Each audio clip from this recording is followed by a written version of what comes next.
NCP সরকার গঠনের সুযোগ পেলে আমাদের প্রধান লক্ষ্য হবে বাংলাদেশকে দক্ষিণ এশিয়ার সবচেয়ে বিনিয়োগ বান্ধব রাষ্ট্রে পরিণত করা, যাতে দেশি ও বিদেশি বিনিয়োগকারীদের আস্থা ফিরে আসে, যে কোনো বিনিয়োগ সহজতর হয়। একই সঙ্গে বিদ্যমান শিল্প খাতকে সুরক্ষা দিতে হবে, যাতে একটিও শিল্প কারখানা বন্ধ না হয় এবং আরও নতুন কর্মসংস্থানের সুযোগ তৈরি হয়।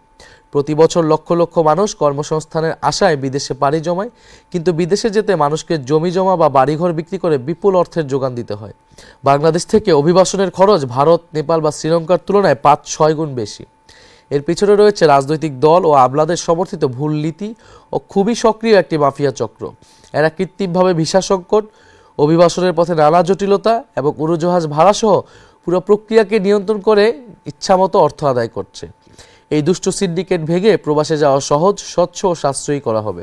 আমাদের লক্ষ্য বিদেশে যেতে ইচ্ছুক মানুষ যেন স্বল্প সময়ে এবং কম খরচে নিরাপদে বেরিয়ে যেতে পারে। দেশের বর্তমান যোগাযোগ ব্যবস্থায় বিদ্যমান বিশৃঙ্খলা, যানজট ও অনিয়ম দূর করে একটি নিরাপদ, সুশৃঙ্খল ও মানবিক পরিবহন ব্যবস্থা গড়ে তোলাই আমাদের মূল লক্ষ্য।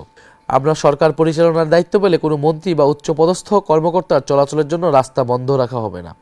জনগণের ট্যাক্সের টাকায় নির্মিত সড়কে সাধারণ মানুষের চলাচলের অধিকার অগ্রগণ্য হবে। জরুরি সেবা, বিশেষ করে অ্যাম্বুলেন্স ও ফায়ার সার্ভিস পাবে সর্বোচ্চ অগ্রাধিকার। সরকারি কর্মকর্তাদের জন্য আলাদা পরিবহন ব্যবস্থা থাকবে না, সকলকে সাধারণ জনপরিবহন ব্যবহার করতে হবে।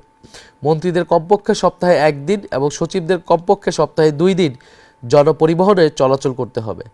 রাষ্ট্র পরিচালনায় দায়িত্বশীলদের জনজীবনের বাস্তবতা অনুভব করতে হবে। এটাই হবে সরকারের নতুন সংস্কৃতি প্রতিষ্ঠার কর্মসূচি।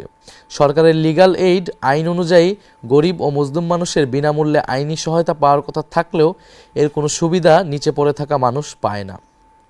বাস্তবে বিচারক, উকিল, মোক্তার ও দালাল চক্রের এক জালে সাধারণ মানুষ আটকে যায়, দিশাহীন চক্রে ঘুরপাক খায়।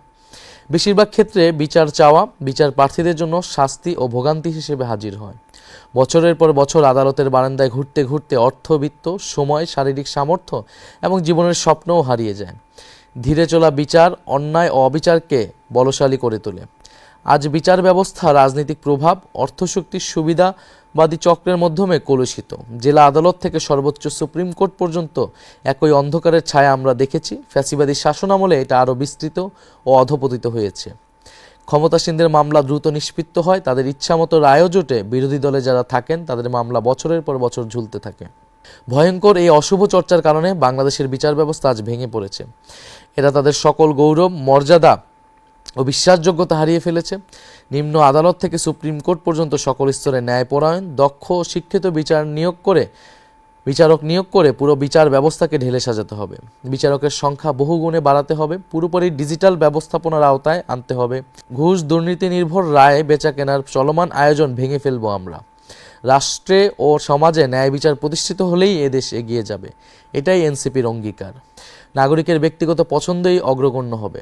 রাষ্ট্র কোনো বিশেষ জীবনধারা আরোপ করবে না, ব্যক্তি স্বাধীনতার সুরক্ষা নিশ্চিত করবে। ভয় ছড়ানোর অপরাজনীতি মোকাবেলা। দেশটা চরমপন্থায় চলে যাচ্ছে বলে একটি মহল আজ আবার নতুন করে আতঙ্ক ছড়াচ্ছে। রাষ্ট্রীয় ক্ষমতার বাইরে ছিটকে পড়া কায়েমি স্বার্থবাদী মহল অচল হয়ে যাওয়া সেই সকল কথা নতুন মোড়কে উপস্থাপন করছে। আমরা বিশ্বাস করি বাংলাদেশের সমাজ সহনশীল এবং বহুত্ববাদী। ঘৃণাবিরোধী নীতি ও সামাজিক সম্প্রীতি, ধর্মীয় বিদ্বেষ, জাতিগত ঘৃণা বা উস্কানিমূলক প্রচারণার বিরুদ্ধে কার্যকর আইনি ও সামাজিক উদ্যোগ নেওয়া হবে।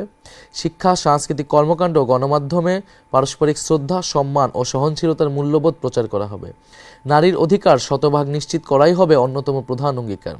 আমরা বিশ্বাস করি কর্মক্ষেত্রে, শিক্ষাঙ্গন, যানবাহন, জনসমাগমস্থল এমনকি ঘরের ভেতরেও নারীর নিরাপত্তা নিশ্চিত করতে হবে। সরকারি চাকরি, রাজনীতি, জাতীয় সংসদ, স্থানীয় সরকার সহ সকল পর্যায়ে নারীদের যৌক্তিক অংশগ্রহণের সুযোগ অবারিত করা হবে। এনসিপি সরকার গঠনের সুযোগ পেলে অথবা সরকারের অংশীদার হলে ঋণ প্রক্রিয়ায় কাগজপত্রের নামে সব ধরনের হয়রানি ও অনিয়ম বন্ধ করা হবে। কৃষি ঋণ সহজলভ্য করা হবে ইনশাল্লাহ। এদেশের কৃষকরাই সবচেয়ে বেশি অবহেলিত। তারা নিজেদের উৎপাদিত ফসলের ন্যায্য মূল্য পাচ্ছেন না। বাজারে যখন 1 কেজি সবজির দাম আকাশ ছোঁয়া, তখন মাঠ পর্যায়ে কৃষক সেই একই পণ্য বিক্রি করছেন পানির দরে। সারের দাম বৃদ্ধি, কৃষকের মজুরি এবং হাড়ভাঙা পরিশ্রমের পরে লাভের বদলে তাদের ঘাড়ে ঋণের বোঝা চাপে। অনেক ক্ষেত্রে হতাশায় আক্রান্ত কৃষক কখনো কখনো নিজের ফসল নষ্ট করে ফেলতে বাধ্য হন। এটি শুধু ফসলের অপচয় নয়, এটি আমাদের জাতীয় অর্থনীতির জন্য লজ্জাজনক বাস্তবতায় পরিণত হয়েছে।